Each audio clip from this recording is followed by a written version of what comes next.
Government job versus private job.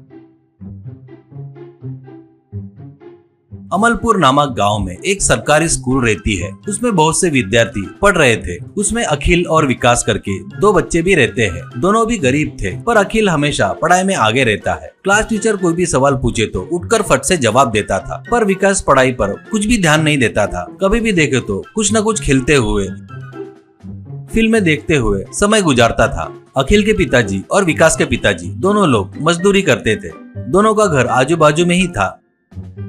अखिल कितना भी बोले तो विकास नहीं सुनता था। विकास, किसे चाहिए रे ये फालतू की पढ़ाई? अभी नहीं खेलेंगे तो कब खेलेंगे? बड़े होकर बच्चे पैदा होने के बाद क्या? कहता है तो अखिल, वो नहीं रे, तेरे को खेल मत करके नहीं बोल रहा हूँ, बस थोड़ा समय पढ़ाई के लिए देता जा कह रहा हूँ। अपने परिवार कितने गरीब है तेरे को पता है ना, इसलिए अपन पढ़ाई करके अच्छी नौकरी करेंगे तो उनको अच्छी जिंदगी दे पाएंगे रे। कहता है तो विकास, वो सब मुझे नहीं पता, पढ़े तो जिंदगी में सफल होंगे करके कहीं लिखा है क्या? ऐसे फालतू की बातें बोलकर मुझे परेशान मत कर, ऐसे कहता था।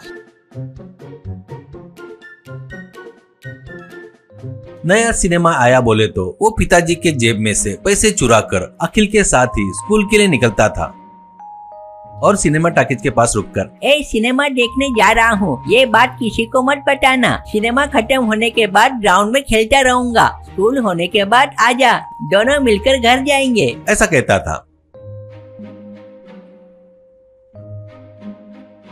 कुछ दिनों बाद अखिल के पिताजी मर जाते हैं तो उसकी पत्नी अखिल को लेकर अपने मायके आ जाती है। ऐसे अखिल और विकास बिछड़ जाते हैं।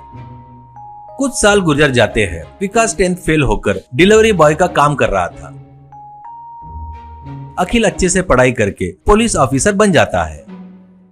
विकास कभी कस्टमर के पास लेट डिलीवरी के लिए पहुंचता था तो कस्टमर, क्या रे इतना लेट आया? तू इसे क्या गवर्नमेंट की नौकरी समझ रहा है क्या? अपनी मर्जी से आने के लिए क्यों पैदा होते हैं रे तेरे जैसे लोग, करके उसे गाली देते थे।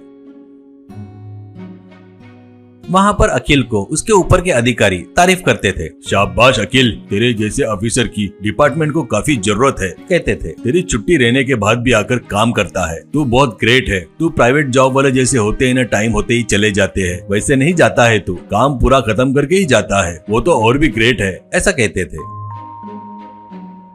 एक दिन बारिश में जीप में बैठे अखिल को भूख लगती है तो वो तुरंत मोबाइल से फूड डिलीवरी को ओपन करके उसमें एक चिकन बर्गर ऑर्डर करता है। कुछ देर बाद बारिश में भीगते हुए बाइक पर विकास उसको आते हुए दिखता है। विकास अखिल के जीप के पास आकर रुककर चेक कर रहा था। विकास, लोकेशन तो यही दिखा रहा है, पर कस्टमर कहाँ है करके इधर उधर देख रहा था। विकास को पहचान कर अखिल, ए विकास इधर आ, वो पार्सल मेरा ही है, ऐसा कहता है। विकास बड़े आश्चर्य से जीप के पास आकर, सर आप मेरा नाम कैसे जानते हो सर? आपको कैसे पता सर? ऐसा कहता है। अखिल पार्सल लेकर थोड़ा सोच कहकर वो बर्गर खा रहा था। विकास कितना भी याद किए तो उसे याद नहीं आ रहा था। कौन है ये? और इसको मैं जानता हूँ कह रहा है, पर ये कौन है मुझे बिल्कुल भी याद नहीं आ रहा है। कहीं मेरे दूर का रिश्तेदार है क्या, या बचपन का दोस्त है? कौन हो सकता है करके सोचते वक्त, क्या रे विकास अभी भी याद नहीं आ रहा है क्या? ठीक है, एक छोटी सी कहानी बताता हूँ, ट्राई कर। एक गांव में दो लड़के रहते हैं, दोनों अच्छे दोस्त थे। एक बहुत अच्छे से पढ़ता है तो दूसरा पढ़ाई छोड़कर फिल्में देखना, घूमना, खेलना ऐसे करता था। नया सिनेमा रिलीज हुआ तो पिताजी के जेब में से पैसे चुरा कर फर्स्ट डे फर्स्ट शो देखने जाता था। बचपन में नहीं खेलेंगे तो कब खेलेंगे करके बहस करता था। उसको बता बता कर परेशान होकर थक कर वो खुद अच्छे से पढ़कर पुलिस ऑफिसर बन गया। फालतू घूमने वाला डिलीवरी बॉय बन गया, कहता है तो बस विकास अखिल को पहचान लेता है और ए अखिल तू है क्या करके गले लगता है। विकास, तू सच बोल रहा था रे, मैंने जो गलती किया ना वो मुझे अभी समझ में आ रहा है, पर क्या करूँ मेरी जिंदगी खराब हो गई यार, ऐसा कहता है। अखिल, ऐसे क्यों सोचता है यार, मैं तेरे लिए इन्वेस्टमेंट करूंगा, डर मत, कोई छोटा मोटा धंधा लगा ले, ऐसा कहता है। वैसे वो अखिल को दिए 100 पैसों से एक ठेले पर बिरयानी बेचते हुए विकास खुशी से जी रहा था।